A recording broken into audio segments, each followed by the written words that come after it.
In the hotel, a cleaning lady finds a purse, and then a debris falls to the floor from the purse.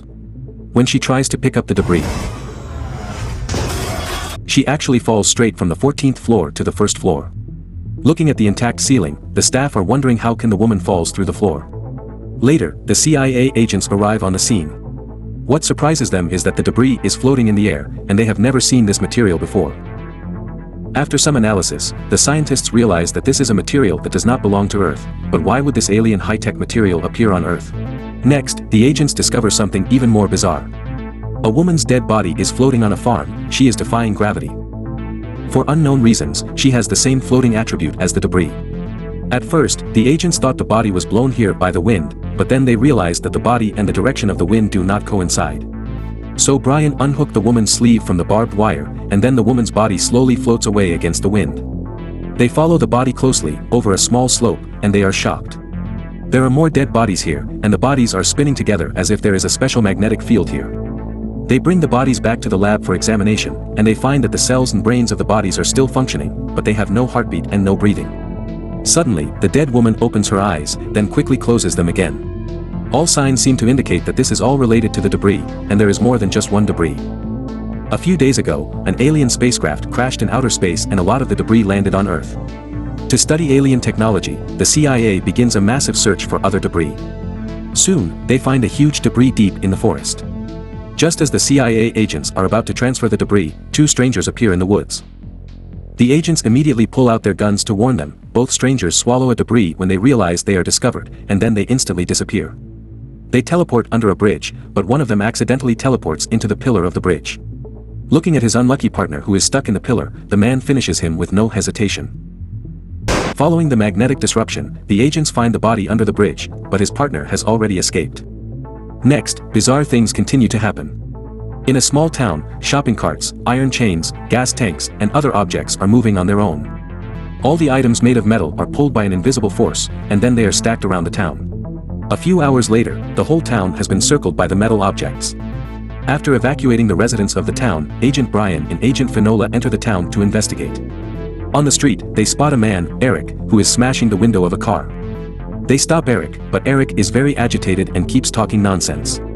They try to ask Eric about the town's current situation, but Eric runs away when the two are not looking. The two split up to look for Eric, and Finola chases him to an abandoned factory, where he catches Eric. At the same time, Brian also catches Eric near a warehouse. Eric doesn't have a twin brother, so how could there be two Erics?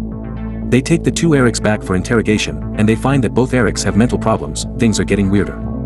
So Brian and Finola go to Eric's house for an investigation. They put on protective suits and then enter the house. In a room, they are not surprised when they find the huge debris. But when Brian enters another room, he finds a man who looks exactly like him. The two point their guns at each other, and just as the clone is saying some nonsense, Brian shoots the clone. Brian realizes that the debris in this house has the ability to clone people, and that the previous two Erics should both be clones. The question is, where is the real Eric? Just then, Finola finds blood in the garage, and Eric's car is missing. So they come to the metal circle around the town. Since the car is made of metal, maybe Eric and his car are here. Soon they found Eric's car. Brian climbs up, and sure enough, the real Eric is in the car.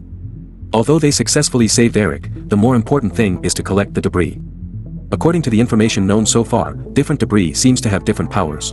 In another town, a utility worker suddenly sees a square appear out of thin air in front of her. She cautiously walks over, then throws a stone at the square, but the stone goes through it.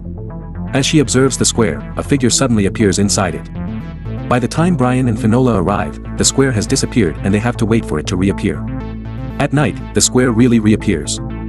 Brian goes around behind the square to observe it, and he finds that the square seems to be a thin two-dimensional surface.